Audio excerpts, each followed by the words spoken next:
2026-এর জুলাই মাসে কোনো নেতা নয়, আপনাদের একজন সন্তান হিসাবে যেই সন্তান আপনাদের সামনে কিছু দাবি নিয়ে এসেছে। 2024-এ গত 17 বছর যখন কোনো রাজনৈতিক দল, কোনো গোষ্ঠী, কোনো পরিবার সেই গুলশান থেকে পুরো বাংলাদেশে একটি বালুর ট্রাকও সরাইতে পারে নাই, সেই সময়ে আপনাদের রংপুরের কৃতি সন্তান শহীদ আবু সাঈদ রাজপথে নেমে দুহাত তুলে গুলের সামনে দাঁড়িয়েছিলেন। উনি বলেছিলেন, হাসিনা সরকার, তোমার বিদায় ঘন্টা বেজে গিয়েছে, যত পারো গুলি করো। আমি আবু সাঈদ আজকে রাস্তায় দাঁড়িয়েছি, এই সকল গুলি আমরা নিতে প্রস্তুত বুকে, তবে আর 1 সেকেন্ডের জন্য বাংলাদেশে খুনি হাসিনার স্থান হবে না। সেই সময় শুধু আবু সাঈদ নয়, আবু সাঈদের পদাঙ্ক, আবু সাঈদের পথ অনুসরণ করে আপনাদেরই সন্তান যারা 1400 জন বাংলাদেশে একে একে শহীদ হয়ে গিয়েছেন, গত 2 বছরে আমরা তাদের বিচার এবং হত্যাকাণ্ডের জন্য সকলের ধারে ধারে ঘুরেছি, বাংলাদেশ সরকারের কাছে বলেছি, জনগণের কাছে গিয়েছি। কিন্তু দুঃখের বিষয়, যে মানুষগুলো বাংলাদেশের জন্য জীবন দিয়ে গেল, আপনাকে স্বাধীন করে দিয়ে গেল, সেই মানুষগুলোর খুনি যারা, তাদেরকে মামলা বাণিজ্যের বিনিময়ে বিএনপির বাইরা 1 লাখ টাকা, 2 লাখ টাকা, 3 লাখ টাকার বিনিময়ে সেই খুনিদেরকে থানা থেকে বের করে দিয়েছে। যেই চিফ প্রসিকিউটর ছিল, ট্রাইব্যুনাল গঠন করা হয়েছে, সেই ট্রাইব্যুনাল থেকে যার নেতৃত্বে সুন্দর একটি বিচারালয় প্রতিষ্ঠা হওয়ার কথা ছিল, তাকে সেখান থেকে সরিয়ে দিয়ে বিএনপি আওয়ামী লীগকে নিষ্কৃতি দেওয়ার জন্য, খুনিদের সাথে আঘাত করার জন্য নিজের এক পালক পুত্রকে ট্রাইব্যুনালের চিফ প্রসিকিউটর করেছে। শুধু তাই নয়, ব্যাংকগুলো তারা দখল দিয়েছে, প্রতিষ্ঠানগুলো তারা দখল দিয়েছে, মসজিদ কমিটি দখল দিয়েছে, স্কুল কমিটি দখল দিয়েছে, মাদ্রাসা কমিটি দখল দিয়েছে। শুধু দখলই দেয় নাই, গত 17 বছর যেই ব্যবসায়ী চিন্তা করেছিল যে আমি 17 বছর ব্যবসা করতে পারি নাই, আবু সাঈদের রক্তের উপরে দাঁড়িয়ে দেশ স্বাধীন হয়েছে, এখন ব্যবসা করার সময় এসেছে, সেই 5 তারিখের পরে ওই ব্যবসায়ী যখন এই চিন্তা করছিল, তার গলায় গিয়ে নতুন করে পায়ে পা দিয়ে বসেছে বিএনপির ভাইরা। আমরা বলেছিলাম, আবু সাঈদের রক্তের উপরে দাঁড়িয়ে বাংলাদেশে চাঁদাবাজি হইতে পারবে না, আবু সাঈদের রক্তের উপরে দাঁড়িয়ে বাংলাদেশে সন্ত্রাসী কাজ হইতে পারবে না, আবু সাঈদের রক্তের উপরে দাঁড়িয়ে বাংলাদেশে খুন খারাপি হইতে পারবে না। কিন্তু তারা আমাদের স্বপ্ন ভঙ্গ করেছে, তারা আবু সাঈদের স্বপ্ন ভঙ্গ করেছে, তারা শহীদ ওয়াসিমের স্বপ্ন ভঙ্গ করেছে। সেই স্বপ্ন ভঙ্গ করেছে শুধু রাজপথে নয়, পার্লামেন্টে যখন আপনারা ভোট দিয়েছেন 70% বাংলাদেশের মানুষ, যে বাংলাদেশে আমরা শিক্ষা ব্যবস্থার সংস্কার করব, বাংলাদেশে আমরা অর্থনীতির সংস্কার করব, বাংলাদেশে আমরা ব্যবসা বাণিজ্যের সংস্কার করব। কিন্তু সেই সংস্কারের বিরুদ্ধে গিয়ে, জনগণের ভাগ্যের বিরুদ্ধে গিয়ে সালাউদ্দিন তারেক রহমানের নেতৃত্বে বাংলাদেশে কুসংস্কার নামক একটি সংশোধন কমিটি গঠন করল। যেই সংশোধন কমিটির একমাত্র উদ্দেশ্য, গত 53 বছর ভারত সরকার যারা আমাদের উপরে নির্যাতন চালিয়েছিল, শেখ মুজিব থেকে শুরু করে শেখ হাসিনা পর্যন্ত যারা বাংলাদেশের উপরে খুনের রাজত্ব চালিয়েছিল, তাদের সেই খুনের বৈধতাকে সংবিধান, ভারতীয় সংবিধানকে টিকিয়ে রাখার জন্য। আমরা আপনাদেরকে বলে দিতে চাই, আপনারা যতই মুজিব সংবিধান বুকে পিঠে আঁকড়ে ধরতে চান, ততই ওই সংবিধানের বিরুদ্ধে বাংলাদেশের জনগণ খুশি উঠবে। যদি মনে করেন জনগণকে ইলেকশনের আগে বলেছি ভোট দাও, আমরা সংস্কার বাস্তবায়ন করব, ইলেকশনের পরে গদি মোটা হয়ে গিয়েছে, এখন আর জনগণকে গুনার টাইম নাই। সেই জনগণ বাংলাদেশে আছে যাদেরকে শেখ হাসিনা গুনে নাই। শেখ হাসিনার গদিতে গিয়ে সেই জনগণ কিন্তু আগুন লাগাইয়া দিয়েছিল। শেখ হাসিনার আসন আরো বেশি ছিল, 200 আসন পেয়ে তারেক রহমান এত পাংখা গজাইছে, এত আকাশে উঠতেছে। আমরা বলে দিতে চাই, বাংলাদেশের সংস্কার যদি না হয় সব পাখনা ভেঙে মাটিতে পড়ে যাবে। ওনারা আমাদেরকে চুপ করাইতে চায়। আপনারা দেখেছেন ইন্ডিয়াতে গরুর হাটের মতন বিভিন্ন দলের এমপি মন্ত্রীকে কেনাবেচা চলছে। তারেক রহমান সেই বিজেপি সরকারের মডেল অনুসরণ করে বাংলাদেশে বিভিন্ন দলকে কাউকে সেক্রেটারি পোস্ট দিয়ে, কাউকে সকালবেলায় জুতা টানার পোস্ট দিয়ে, কাউকে হলো গালি দেওয়ার পোস্ট দিয়ে,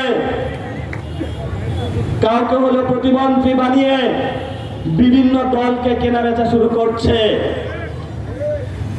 আমরা তারেক রহমানকে বলতে চাই, আপনার বাপ যখন ক্ষমতায় এসেছিল ডিজিএফআই-কে ব্যবহার করেছিল, ক্যান্টনমেন্ট ব্যবহার করেছিল। আমরা সেই ইতিহাস এখনো ভুলে যাই নাই। কিন্তু আপনার বাপ যাদেরকে দলে নিয়ে এসেছিল এই ধরনের কেনাবেচা করে নিয়ে এসে নাই। তারা এসেছে দাঁড়িয়েছিল যে সিপাহী জনতার যে অভ্যুত্থান সংগঠিত হয়েছিল, সেই অভ্যুত্থানকে সুসংগঠিত করে ভারতের বিরুদ্ধে চোখে চোখ রাখে বলেছিল, আমরা বাংলাদেশ, আজাদের বাংলাদেশ, বাংলাদেশ জিন্দাবাদ। কিন্তু আজকে আপনি আপনার বাপের পথ থেকে সরে, আপনার মায়ের পথ থেকে সরে সেই বাংলাদেশ বিরোধী শক্তি ভারতের সাথে গিয়ে হাত মিলিয়েছেন, আওয়ামী লীগের সাথে ভোট ব্যাংকে আঘাত করেছেন। আপনার জন্য আমাদের কিছু বলার নাই, একটা কথাই বলবো, লজ্জা শরম চলে গেলে মানুষ আর কোনো কাজ করতে দ্বিধা করে না। আল্লাহর রাস্তে লজ্জা শরম ফিরায় আনেন। বাংলাদেশের মানুষ একটা সময়ে বেহায়াদের খপ্পরে পড়েছিল। সেই বেহায়ারা যখন বাংলাদেশের স্বাধীনতার পক্ষে ভোট দেওয়া হয়েছিল, আমাদেরকে অস্ত্র ত্যাগ করেছিল, গুলি করেছিল। সেই পাকিস্তানি বেহায়াদেরকেও আমরা লাভ কার্ড দেখিয়েছিলাম। এই উত্তরবঙ্গের মানুষ এরশাদের মতন বেহায়াকেও লাল কার্ড দেখিয়েছে। যদি আরো কোনো নতুন বেহায়া বাংলাদেশে সৃষ্টি হয়, সেই বেহায়াকে আমরা শুধু লাল কার্ড নয়, নতুন আরো কোন কার্ড শেখ হাসিনাকে আমরা দেখিয়েছিলাম, আরো কড়া কার্ড তাদেরকে দেখানো হবে। কবিতায় আছে, উহারা প্রচার করুক হিংসা বিদ্বেষ, আমরা প্রচার করিব শান্তির বাণী। আজকে প্রধানমন্ত্রী বিএনপির জন্য চালু করেছে কৃষি কার্ড, ধর্ম কার্ড, প্রবাসী কার্ড। আবার খেটে খাওয়া মানুষের পকেটের টাকা কেটে নিয়ে আমরাও বলেছি আমরাও কয়েকটা কার্ড চালু করব। এক নাম্বার হলো সন্ত্রাসী কার্ড, এটা হলো বিএনপিকে দেওয়া হবে। 2 নাম্বার হলো চাঁদাবাজি কার্ড, এটা হলো ছাত্র দলকে দেওয়া হবে। 3 নম্বর হলো দখলবাজি কার্ড, এটা হলো যুব দলকে দেওয়া হবে। আর একটা সম্মিলিত কার্ড হবে যেটার নাম হলো লাল কার্ড। এই লাল কার্ড মাননীয় প্রধানমন্ত্রী তারেক রহমানের হাতে ধরিয়ে দেওয়া হবে। আপনি সংস্কারবদ্ধ যেগুলা যুগোৎপথ আন্দোলনে ছিল দলগুলাকে আপনি বুটের ডাল দিয়ে বশ করতে চান। একজনে দাঁত কেলিয়ে কেলিয়ে বলে প্রধানমন্ত্রী দাওয়াত দিয়েছে, বুটের ডাল খাওয়াইছে, প্রধানমন্ত্রীর সাথেই থাকতে হবে। আমরা ওইসব গাদ্দারদের উদ্দেশ্যে বলবো, রাশেদ খান, নুরুল হক নূর, জুনায়েদ সাকিব, আম জনতার দলের তারেক 17 বছর নির্যাতিত ছিলেন। নতুন করে স্বৈরাচার তারেক রহমানের সঙ্গী হবেন না আপনারা। পার্লামেন্টে যারা বিরোধী দলীয় সংসদ সদস্য তাদেরকে তারা গোপন মেসেজ দিয়ে দিয়েছে বিভিন্ন প্রশাসনের জায়গায়, যেখানে এই বিরোধী দলের সংসদ সদস্য ওইখানে যাতে কোনো উন্নয়নের ছোঁয়া না পড়ে, এই ধরনের সিদ্ধান্ত একটা ফ্যাসিবাদী সিদ্ধান্ত। আমরা বলি, যদি আপনি বরাদ্দ বন্ধ করেন, যদি আপনি মনে করেন এগুলো আপনার বাপের টাকা, আপনার মায়ের টাকা, আপনার নতুন গুরু মোদির টাকা, তাহলে ভুল করবেন। আন্দোলনের সময় সকল প্রবাসী ভাই একসাথে ঐক্যবদ্ধ হয়ে রেমিটেন্স বাতিল করেছিল। যদি বাংলাদেশের সংস্কার বাস্তবায়ন না হয়, বাংলাদেশের মানুষ ট্যাক্সের টাকা নিয়ে যদি বিএনপির পকেট ভরা হয়, আগামীতে বাংলাদেশে প্রবাসী ভাইরা রেমিটেন্স বন্ধ করবে, শ্রমিক ভাইরা কলকারখানা বন্ধ করবে, আমাদের যুবক ভাইরা নতুন করে প্রত্যেকটা রাজপথ বন্ধ করবে, সকল কিছু ওপেন হবে। যদি সংস্কার বাস্তবায়ন হয়, সংস্কার ছাড়া, আবু সাঈদের রক্তের প্রতিশোধ দেওয়া ছাড়া বাংলাদেশের কোন ভবিষ্যৎ নাই। সেই বিষয়ে যদি তারেক রহমান দ্রুত গতিতে না বুঝেন, তাহলে ভালোই বুঝলেন, না বুঝলে আপনি কোন পথে গেলেন আমাদের আর দেখার দরকার নাই। তবে একটা জিনিস শিওর করে দিতে পারি, আমাদেরকে আপনি টাকা দিয়ে কিনতে পারবেন না, আমাদেরকে পথ দিয়ে কিনতে পারবেন না, আমাদেরকে ধমকিয়ে নিতে পারবেন না, আমাদেরকে কোনো বাহিনী দিয়ে ধমক দিয়ে লাভ নাই। আমরা হলাম তাদের উত্তরসূরি, যারা একটা গিয়েছিল গুলি খেয়েছিল, এরপরে 40টা গিয়েছে গুলি খেয়েছে, এরপরে 400 গিয়েছে গুলি খেয়েছে, এরপরে 1400 গিয়েছে গুলি খেয়েছে, কিন্তু কারো কাছে মাথা নত করে নাই। আমরা তাদের সূর্য সন্তান। প্রিয় কুড়িগ্রামবাসী, আশেপাশে দেখবেন যারাই নির্বাচনে হেরে গিয়েছে, যেগুলা সমাজের বাটপার, গুন্ডা, অসত্য, এগুলাকে একটু খুঁজে বের করার সিস্টেমটা বাতলে দেয়।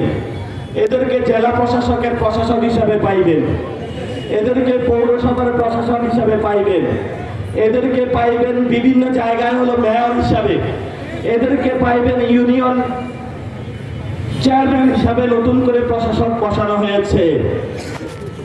আপনারা হাজী শরীয়তুল্লাহ ব্রিটিশদের বিরুদ্ধে যে বাঁশের লাঠি প্রস্তুত করেছিল, বাঁশের লাঠি প্রস্তুত করেন। আগামীর বাংলাদেশের লড়াই ইসলাম ও সার্বভৌমত্বের লড়াই, আগামীর বাংলাদেশের লড়াই পুলিশ সংস্কারের লড়াই, আগামীর বাংলাদেশের লড়াই মিডিয়া সংস্কারের লড়াই, আগামীর বাংলাদেশের লড়াই ব্যবসা সংস্কারের লড়াই, আগামীর বাংলাদেশের লড়াই পার্লামেন্ট সংস্কারের লড়াই। যদি এই সংস্কারের বিরুদ্ধে কেউ দাঁড়ায়, তাহলে তাদের সাথে ভারতীয় বাহিনীর সাথে কঠিন লড়াই হবে। এই লড়াইয়ে জনগণের জয় হবে। সেই জয়ের আহ্বান জানিয়ে আমি আমার কথা শেষ করছি। সবাই ভালো থাকবেন, দোয়া করবেন, রাজপথে ডাক দিলে সবাই ঐক্যবদ্ধভাবে দাঁড়াবেন। আজকে নারীদেরকে আমরা সামনে রেখেছি, যারা আমাদেরকে 10 মাস 10 দিন পেটে ধারণ করেছিল। মায়ের জাতিকে আমরা সামনে রাখতে চাই, তরুণ প্রজন্মকে নিয়ে সাথে কাজ করতে চাই। আর এই যে বিএনপির এমন এহেন কর্মকাণ্ড, এগুলার বিরুদ্ধে আমাদের সামনে একটা সুযোগ চলে এসেছে। এই ইলেকশনে, স্থানীয় নির্বাচনে আপনারা যাবেন, যেখানে বিএনপি প্রার্থী দিয়েছে আপনারা তাদের বিরুদ্ধে ভোট দিয়ে চলে আসবেন। দেখবেন সবগুলোর গতি নইয়া যাবে, গতি আর থাকবে না। এজন্য স্থানীয় নির্বাচনে এনসিপির পক্ষ থেকে আমরা কয়েকজন প্রার্থী দিয়েছি। এ ভাইকে কি আপনারা চিনেন? এ ভাই কি চাঁদাবাজি করেছে, সন্ত্রাসী করেছে, দুর্নীতি করেছে, টেন্ডারবাজি করেছে? তাহলে আমরা আল্লাহর রাস্তে এই ভাইদের জন্য আপনাদের কাছে ভোট চেয়ে যাচ্ছি। আতিক ভাইকে যেই কারণে ভোট দিয়েছিলেন, আতিক ভাইকে হারানোর অনেক অপচেষ্টা করা হয়েছে। রাতের বেলায় আপনারা গিয়ে না দখল করলে, ওই সময় সন্ত্রাসীদের বিতরণ না করলে আজকে কুড়িগ্রামের বাচ্চা কাছে মেঘ নেমে আসতো। কিন্তু আমরা তোমাদেরকে হুঁশিয়ার করে দিতে চাচ্ছি, আতিক মুজাহিদের নেতৃত্বে কুড়িগ্রামবাসী ঐক্যবদ্ধ যেভাবে তোমাদের সন্ত্রাসীদেরকে সাহায্য করেছে, আগামী স্থানীয় নির্বাচনে কুড়িগ্রামবাসী লাঠি নিয়ে বাঁশ নিয়ে তোমাদেরকে এভাবে সাহায্য করবে। আগামী স্থানীয় নির্বাচনের জন্য সবাই ঐক্যবদ্ধ হন।